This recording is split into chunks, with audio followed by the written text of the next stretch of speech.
Mendikti tercinta dakwah dan pendidikan bersama jaringan Mnet Radio Pemersatu Hati selalu dinanti.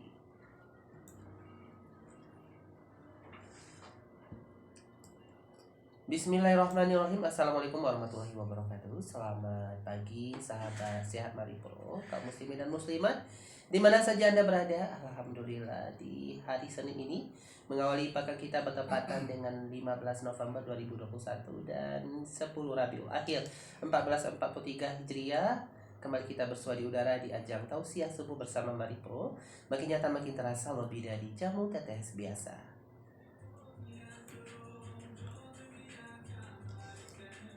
Insya Allah selama 1 jam lebih ke depan kita akan menghadirkan tausiah dari Ustadz UG yang bermanfaat untuk kita semua sebagai berkah ilmu kebaikan di akhirat kelak. Dan alhamdulillah di studio kita telah hadir Ustadz UG, langsung kita sapa beliau. Assalamualaikum Ustadz. Waalaikumsalam warahmatullahi wabarakatuh. Sehat Ustadz? Alhamdulillah sehat. Alhamdulillah. Seminggu kita tidak bersua Ustadz ya? Iya. Oh. Kenapa sakit ya? Suaranya masih sengau nih Ustadz. Iya. Oke, silakan disapa juga sahabat kita Ustadz. Oke, assalamualaikum semuanya sahabat Sehat Maripro dimanapun Anda berada. Semoga pada pagi ini dalam keadaan sehat. Amin ya rabbal alamin. Apa tema kita pagi ini Ustaz? Masih gaya hidup sehat Rasulullah bagian kedua. Ya sahabat Sehat Maripro, kaum muslimin dan muslimat, ini dia kajian Ustadz UG mengenai gaya sehat seorang Rasulullah Sallallahu Alaihi Wasallam. Silakan. Oke, bismillah. Assalamualaikum warahmatullahi wabarakatuh. Alhamdulillahi rabbil alamin. Wassalatu wassalamu ala ashrafil anbiya'i wal mursalin wa ala alihi wa ashabihi ajma'in. Nahmaduhu wa nasta'inuhu wa nastaghfiruh wa na'udzu billahi min shururi anfusina wa min sayyiati a'malina. May yahdihillahu fala mudilla lahu wa may yudlil fala hadiya lahu. Ashhadu an la ilaha illallah wa ashhadu anna Muhammadan abduhu wa rasuluh sallallahu alaihi wasallam la nabiyya ba'dah. Allahumma fasalli wa sallim wa barik ala Muhammad wa ala alihi wa ashabihi ajma'in. Amma ba'du fa ya ibadallah, usikum wa iyaya bittaqwallah faqad fazal muttaqun. Ittaqullah haqqa tuqatih wa la tamutunna illa wa antum muslimun. Kaum muslimin, sahabatku dimanapun Anda berada, alhamdulillah segala puji kita persembahkan kepada Allah Subhanahu wa ta'ala, di mana Allah adalah pencipta sekalian alam, Tuhan sekalian alam, yang telah menciptakan segala apa yang ada di langit dan menciptakan segala apa yang ada di bumi dan menciptakan di antara keduanya. Maka selaku hamba Allah yang beriman kepada Allah Subhanahu wa ta'ala, yang telah menciptakan kita sebagai makhluk Allah yang sangat mulia, sebagai makhluk yang bernama manusia, sehingga Allah pun katakan dalam ayatnya, laqad khalaqnal insana fi ahsani taqwim. Dan betul-betul sungguh kata Allah, aku ciptakan manusia itu, kami menciptakan manusia itu, kata Allah, dalam sebaik-baik bentuk. Makanya kita bersyukur kepada Allah Subhanahu wa Ta'ala, tercipta sebagai makhluk yang sangat baik, yang paling sempurna jika dibandingkan dengan makhluk lain. Makanya Allah meminta kepada manusia agar menyembah Allah Subhanahu wa Ta'ala. Ya ayyuhallazina amanu, ya ayuhan nasu ubudu. Wahai manusia, sembahlah Allah. Itulah tugas manusia selagi ada di atas bumi ini. Maka ketika kita melakukan apapun yang diperintahkan Allah kepada kita, maka niscaya kita akan mendapatkan ridha Allah Subhanahu wa Ta'ala. Sebaliknya, ketika kita melakukan apa yang tidak dibolehkan oleh Allah, maka azab Allah akan ditimpakan kepada kita. Kaum muslimin, sahabatku dimanapun Anda berada, salawat dan salam dengan ucapan Allahumma sholli ala Muhammad kita peruntukkan buat Rasulullah sallallahu alaihi wasallam, yang mana beliau adalah panutan dalam kehidupan kita, suri tauladan dan contoh terbaik untuk umatnya dalam menempuh kehidupan. Kehidupan dunia diberikan suatu petunjuk oleh Allah dan Rasul. Untuk apa? Supaya manusia selamat dalam menempuh kehidupan akhir. Al-ikhwah, kehidupan dunia hanyalah sementara, bak suatu permainan dan senda gurau. Makanya oleh sebab itu jangan terlena dengan kehidupan dunia. Berpedomanlah kepada Al-Quran dan Sunnah. Tujuan kita tak lain dan tak bukan adalah untuk menempuh kehidupan setelah kehidupan dunia. Gak ada sesungguhnya manusia yang tidak ingin selamat. Apalagi umat Islam yang meyakini dua kehidupan, yaitu kehidupan dunia dan akhirat. Makanya orang yang beriman itu inginnya mendapatkan keselamatan keduanya. Maka petunjuknya tak lain dan tak bukan Al-Quran dan Sunnah. Di ketiga dua petunjuk itu kita berpegang teguh kepadanya, kita jadikan suatu sandaran kehidupan, lan tadillu abada. Selama-lamanya, kata Rasulullah, tidak akan pernah sesat. Makanya setiap umat manusia, apalagi orang Islam yang beriman, selagi berpegang teguh kepada Al-Quran dan Sunnah, maka lan tadillu abada. Selama-lamanya tidak akan pernah sesat dan selalu di jalan yang benar. Kaum muslimin, sahabatku dimanapun Anda berada, kita manusia sesungguhnya ada suatu kehidupan di mana kehidupan itu perlu yang namanya nikmat sehat. Kenapa seperti itu? Dalam kehidupan itu ada suatu agenda, suatu aktivitas, suatu kegiatan yang mesti dan hendak kita lakukan dalam kehidupan kita. Gak ada manusia itu di atas dunia itu yang tidak ingin bekerja, gak ada yang tidak ingin mendapatkan suatu pendapatan. Baik itu melalui usaha sendiri, ataupun melalui suatu perusahaan, suatu kantor, suatu sekolah, suatu perdagangan dan sebagainya. Itu penting dalam kehidupan yang namanya sehat.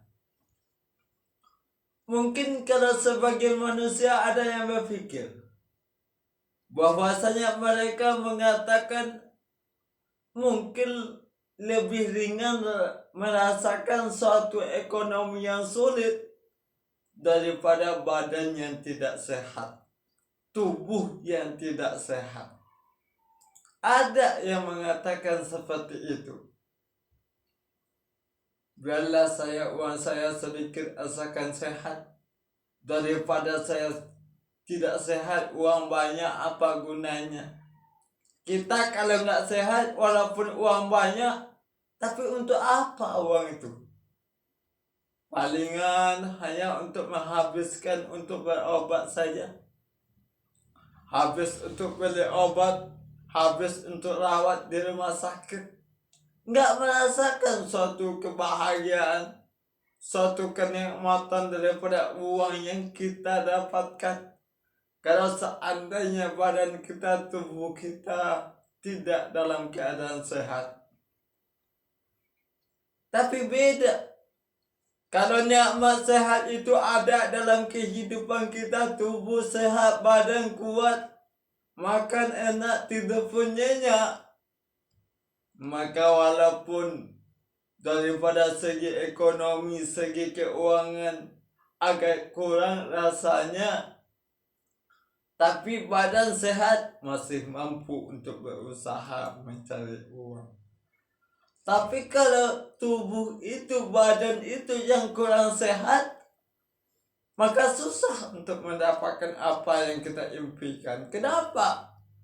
Karena kalau orang sehat itu kekuatan untuk mencari sesuatu itu nggak ada atau sudah mulai berkurang. Makanya pendapatan pun kadang-kadang berkurang karena kondisi kesehatan. Kaum muslimin sahabatku dimanapun Anda berada, maka oleh sebab itu sesungguhnya kesehatan, nikmat sehat itu penting kita jaga dalam kehidupan kita. Dan Rasul pun mengajarkan kepada kita agar hidup dalam keadaan sehat. Makanya tema yang kita angkat pada saat ini adalah gaya hidup Rasulullah bagian kedua atau berikutnya. Di samping gaya hidup sehat Rasulullah yang pertama atau bagian pertama telah kita sampaikan pada pertemuan berikutnya. Kaum muslimin sahabatku dimanapun Anda berada, lantas apa gaya hidup sehat Rasulullah berikutnya? Setelah pada bagian yang pertama kita sampaikan, yang pertama adalah makan dan minum yang halal lagi baik. Yang kedua, tidak makan berlebihan. Yang ketiga, tidurnya cepat, bangunnya juga cepat.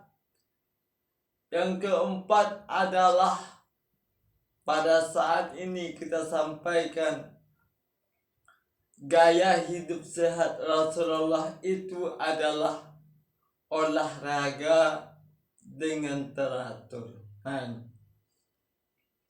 Kaum muslimin sahabatku dimanapun Anda berada, ternyata agama Islam itu agama yang sangat luar biasa, sangat sempurna. Bukan saja melihat daripada kesehatan rohaninya, tapi Islam pun juga mengutamakan kesehatan jasmania, kesehatan badan, kesehatan tubuh.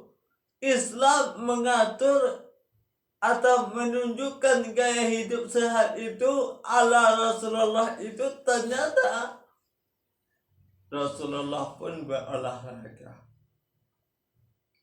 Begitu pentingnya olahraga dalam kehidupan kita agar hidup itu sehat. Kenapa?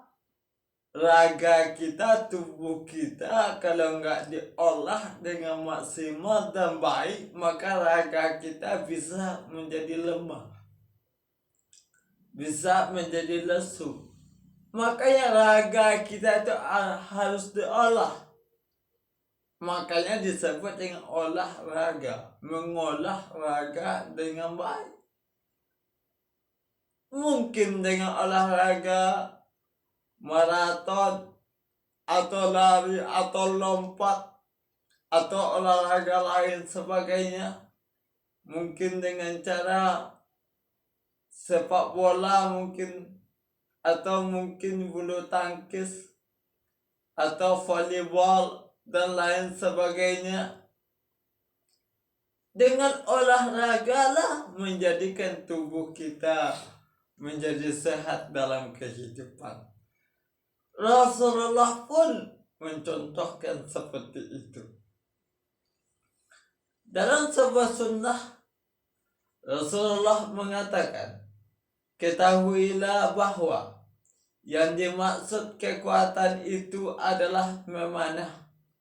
Beliau ucapkan sebanyak 3 kali. Hadis rawahu Muslim. Ternyata Rasulullah menggambarkan begitu pentingnya olahraga dalam kehidupan Rasulullah. Sehingga Rasulullah mengatakan kekuatan itu adalah memanah. Salah satu olahraga yang dianjurkan oleh Rasulullah dalam kehidupan kita adalah memanah. Dengan catatan olahraga yang kita lakukan dalam kehidupan kita tidak bertentangan dengan agama kita. Apa maksudnya? Cara pakaiannya menutup aurat. Jangan sampai gara-gara olahraga kita menampakkan aurat kita kepada yang lain, apalagi yang bukan muhrim. Lalu dipertontonkan dengan sedemikian rupa. Mungkin melalui media massa, media elektronik, media cetak, apalagi media sosial mungkin. Bukan seperti itu. Tapi olahraga, ya olahraga, tapi etika Islam penting untuk kita jaga di ketika kita berolahraga. Salah satunya tak lain dan tak bukan menutup aurat kita. Apalagi yang wanita. Jangan sampai gara-gara olahraga lalu aurat diumbar, diperlihatkan, ditengokkan kepada yang bukan muhrim. Itu salah dalam kehidupan. Olahraga perlu etika. Lalu di ketika kita berolahraga, jangan sampai lupa agama. Jangan sampai lupa Allah.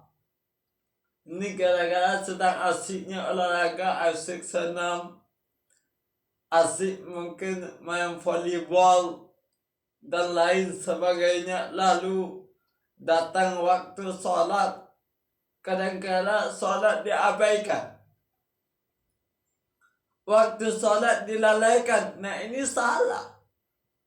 Memang agama mengajarkan kita berolahraga supaya tubuh sehat dan kuat. Tapi perintah agama jangan sampai tinggal hanya karena urusan dunia. Kaum muslimin sahabatku dimanapun Anda berada. Jadi dimana-mana pun, seperti apapun kondisi saat ini, apalagi kondisi pandemi yang kita hadapi pada saat ini, itu penting yang namanya olahraga dengan teratur. Untuk apa? Menjaga stamina tubuh kita. Orang kalau gampang sakit, itu bisa jadi salah satu penyebabnya adalah kurang olahraga. Kurang mengolah tubuh mereka dengan baik. Tapi kalau orang yang sering olahraga, apalagi teratur olahraganya sesuai dengan kemampuan fisik dan tubuhnya, maka umumnya orang yang rajin olahraga itu tubuhnya kuat. tubuhnya sehat. Coba kita lihat seperti apa kondisi atlet itu, makannya teratur, olahraganya teratur, usapan yang lainnya teratur. Jadi apa maksudnya? Bahwasanya agama mengajarkan manusia atau umatnya untuk olahraga dengan teratur, dengan tujuan supaya kehidupan kita dalam keadaan kondisi sehat. Sehat itu penting, amat sangat penting. Apalagi kita yang mungkin sudah berkeluarga. Itu kalau nggak sehat nggak bisa cari nafkah, nggak bisa memenuhi kebutuhan hidup. Begitu pentingnya sehat. Makanya dalam sebuah hadis, sebuah sunnah, Rasulullah berpesan kepada kita, gunakanlah waktu sehatmu sebelum datang waktu sakitmu. Orang kalau atau kita dalam keadaan sehat, gunakan nikmat sehat itu dengan baik. Gunakan dengan maksimal. Gunakan dengan kepentingan yang dibolehkan oleh Allah Subhanahu wa Ta'ala. Itu kalau sehat. Nanti kalau datang sakit, kita nggak bisa ngapa-ngapain. Apalagi sakitnya itu parah. Sakitnya itu menahun. Nah itu susah kita. Makanya pesan Rasulullah itu kita amalkan dalam kehidupan kita. Gunakan waktu sehatmu sebelum datang waktu sakit. Nah itulah poin berikutnya, itu olahraga dengan teratur, insya Allah membuat kehidupan kita sehat. Itulah sehat ala Rasulullah. Selanjutnya, agar kita sehat, Rasulullah mengajarkan dengan ibadah. Apa ibadah yang diajarkan oleh Rasulullah? Puasa dengan teratur. Nah ini, puasa itu bukan mendatangkan penyakit, bukan. Jangan katakan penyakit itu, jangan katakan puasa itu mendatangkan suatu penyakit, tidak. Bahkan sumu, berpuasalah kalian, maka kalian akan sehat. Nah ini pesan Rasul. Artinya apa? Dengan berpuasanya kita, maka kita akan menjadikan tubuh kita menjadi sehat, bukan sakit. Banyak orang mengatakan saya sakit, apalagi alasankan sakit mah lantas tidak puasa. Kenapa saya sakit mah? Justru bisa jadi puasa itu adalah obatnya sakit mah. Kenapa? Kalau orang sakit mah itu harus, atau makannya itu mesti dengan teratur. Harus diatur makannya itu.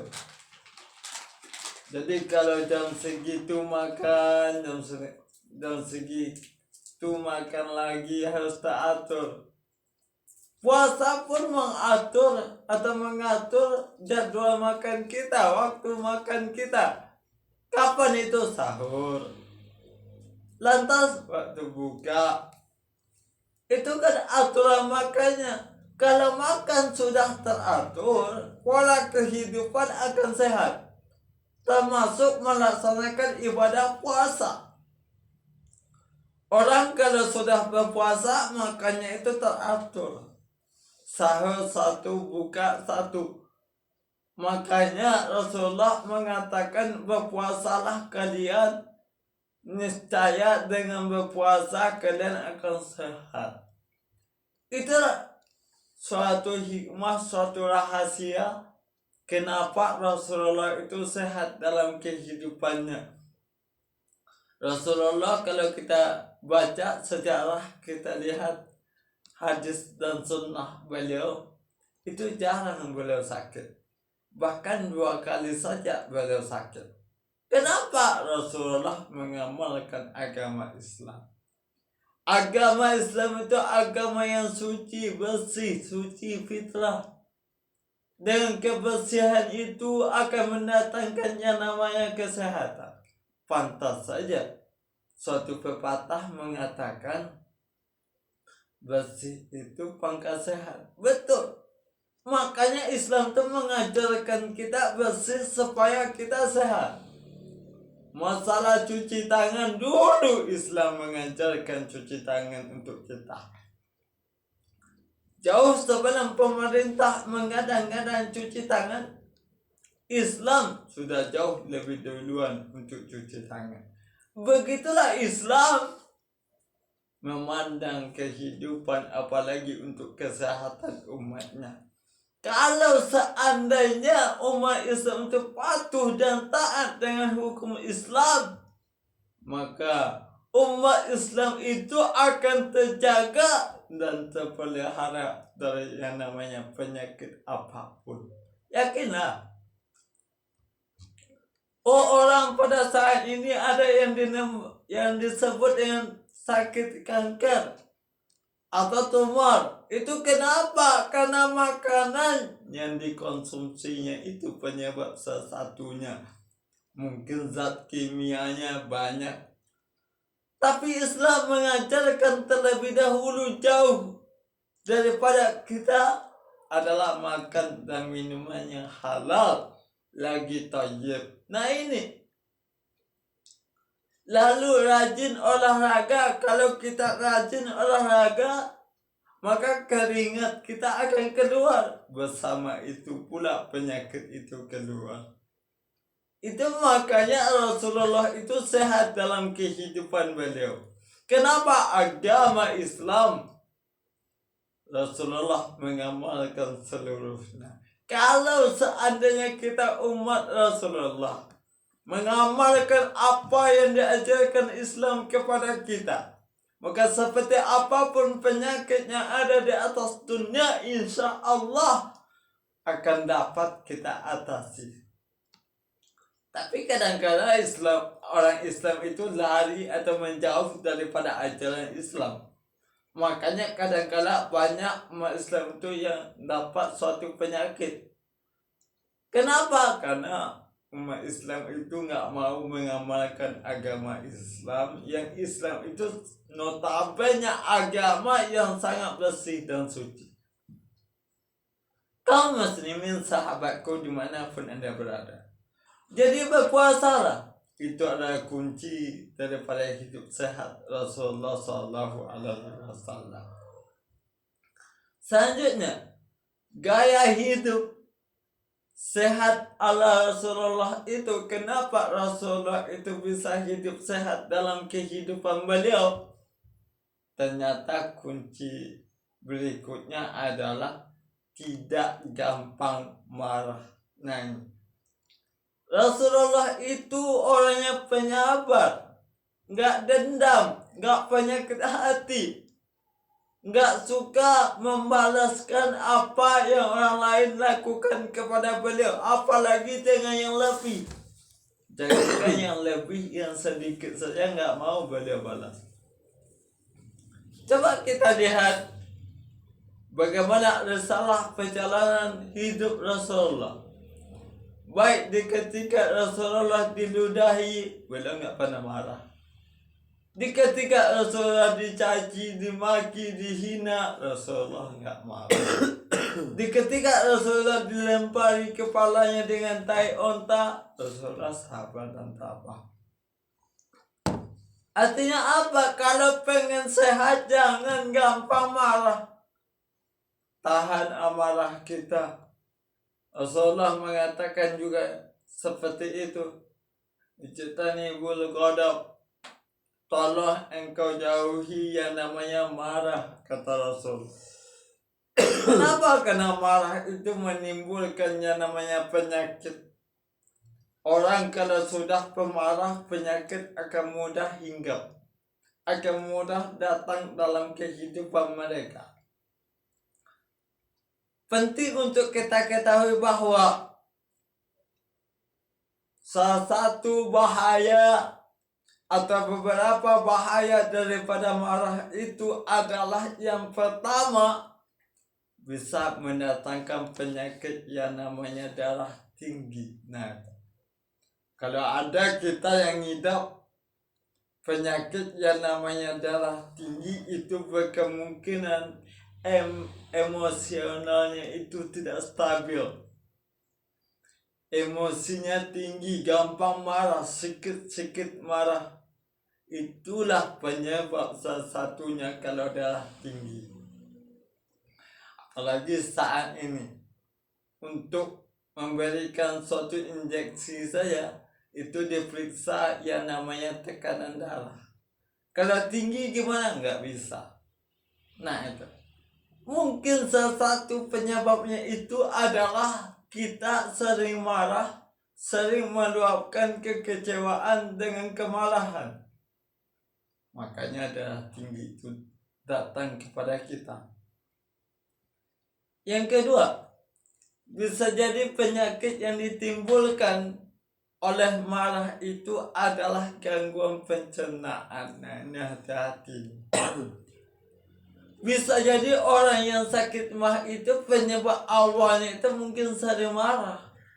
Kenapa gangguannya itu terganggu?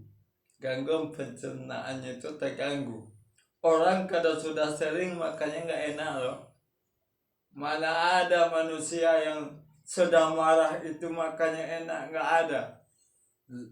Seperti apapun sambalnya, seperti apapun lauk pauknya, sayurannya, buahannya, kalau dalam kondisi marah maka makannya tak enak. Kalau seandainya makan nggak enak, lantas sampai orang itu nggak bisa makan, nggak mau makannya, nggak mau makan, maka pencernaannya itu pasti terganggu. Kondisi fisiknya pasti terganggu. Kesehatan tubuhnya pasti terganggu. Makanya marah itu adalah suatu penyebab daripada datangnya suatu penyakit.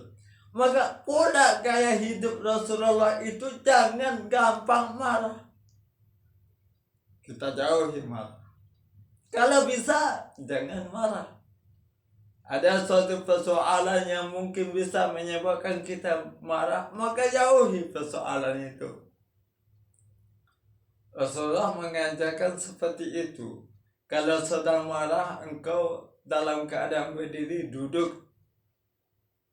Kalau sedang duduk marah, berbaring. Masih marah, ambil wudhu, sholat. Nah, luar biasa. Untuk apa? Agar menjaga kesehatan tubuh manusia. Selanjutnya marah itu juga dapat menyebabkan yang namanya sakit jantung. Nah, ini hati-hati loh. Sebab penelitian mengatakan bahwasanya penyebab yang paling banyak menyebabkan suatu kematian, yang mendekatkan manusia kepada kematian, adalah penyakit yang dinamakan dengan penyakit jantung. Setelah penyakit jantung ada yang namanya penyakit kanker. Nah, dua penyakit ini adalah penyakit yang paling banyak menyebabkan manusia yang bisa menemui ajalnya. Makanya sehat itu penting dalam kehidupan. Jaga kesehatan, jangan marah. Karena marah itu pasti jantungnya itu kadang-kadang berdebar dengan cepat, sehingga menimbulkan sakit jantung. Kenapa? Karena detak jantungnya itu nggak normal lagi, nggak sesuai lagi dengan yang semestinya. Makanya dengan pola gaya hidup sehat, salah satu yang diajarkan Rasulullah itu jangan gampang marah. Nah ini. Selanjutnya, gaya hidup Rasulullah itu supaya hidup lebih sehat, banyak atau sering jalan kaki. Nah ini penting nih. Sering jalan kaki, banyak jalan kaki ini, apalagi pada kondisi saat ini. Zamannya itu zaman canggih. Kenapa seperti itu? Mari kita lihat. Orang pada saat ini setiap rumah itu umumnya ada yang namanya kendaraan. Mungkin itu berupa mobil ataupun motor Itu umumnya manusia pada saat ini, apalagi kita lihat pada kampung kita, pada wilayah kita itu mungkin hampir tidak ada di rumahnya itu yang tidak ada lagi kendaraan. Bahkan satu rumah itu ada mobilnya, ada motornya. Bahkan satu rumah itu lebih daripada satu motor. Kadangkala berapa orang yang ada di atas rumah itu, maka sebanyak itu pula motornya. Bahkan lebih. Mungkin dalam keluarga itu hanya 4 orang, motornya mungkin ada 5 atau 6 bisa jadi loh. Nah, dengan adanya seperti itu, kemana dikit dekat saja orang sekarang ini naiknya motor. Ambil motor, naik motor. Pergi warung, pada warungnya dekat dengan rumahnya, naik motor. Padahal bisa dengan jalan kaki tapi tetap naik motor. Nah, itu zaman sekarang, itu zaman itu. Sehingga gimana? Jalan kaki itu mulai berkurang, bahkan hampir tidak ada. Sehingga kenapa? Merugikan kesehatan tubuh kita. Padahal Rasulullah mencontohkan kepada kita supaya kita tetap dalam kondisi sehat, maka banyaklah jalan kaki. Perbanyak jalan kaki, sering jalan kaki, itu kuncinya. Salah satu upaya yang kita lakukan untuk badan ini menjadi sehat, banyak jalan kaki. Jangan terlalu banyak naik kendaraan. Kalau nggak penting, kalau nggak jauh, mendingan jalan kaki aja deh.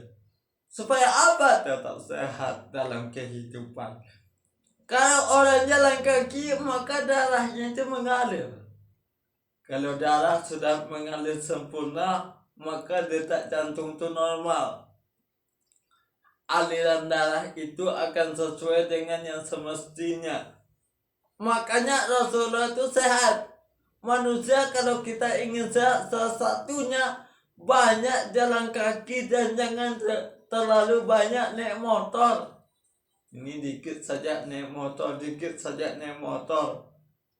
Ini rugi sebetulnya bagi kita. Di samping kesehatan kita berkurang, ini kecelakaan bisa jadi bertambah dalam kehidupan manusia. Kalau tidak tabrakan, mungkin jatuh, menyebabkan manusia itu sakit atau mengalami suatu kecelakaan.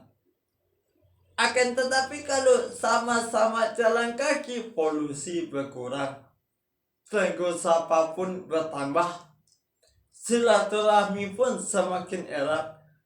Orang kalau jalan kaki, maka ketika bertemu, peluang untuk sapa dan saling sapa itu lebih besar ketimbang orang naik motor.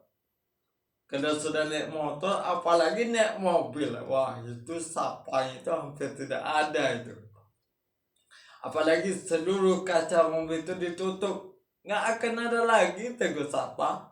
Palingan klakson, itu pun nggak nampak senyumnya lagi. Tapi kalau seandainya jalan kaki, nah itu luar biasa, senyum, tegur sapa, assalamualaikum. Bukan berarti naik mobil itu dilarang kita. Bukan berarti pula naik motor itu nggak diperbolehkan, tidak. Tapi kalau seandainya kondisi kita masih memungkinkan untuk jalan kaki, maka upayakan jalan kaki agar badan kita tetap sehat. Mudah-mudahan tausiah yang kita sampaikan pada saat ini, yaitu tentang gaya hidup Rasulullah. Yang pertama, makan dan minum yang halal lagi baik. Yang kedua, tidak makan berlebihan. Yang ketiga, tidurnya cepat, bangunnya juga lebih awal. Yang keempat, olahragalah dengan teratur. Yang kelima, puasa dengan teratur. Yang keenam, tidak gampang marah. Dan banyaklah jalan kaki. Mudah-mudahan tausiah yang kita sampaikan pada saat ini memberikan suatu motivasi untuk kita supaya kehidupan kita menjadi sehat. Fa'tabiru ya ulul absar la'allakum tuflihun.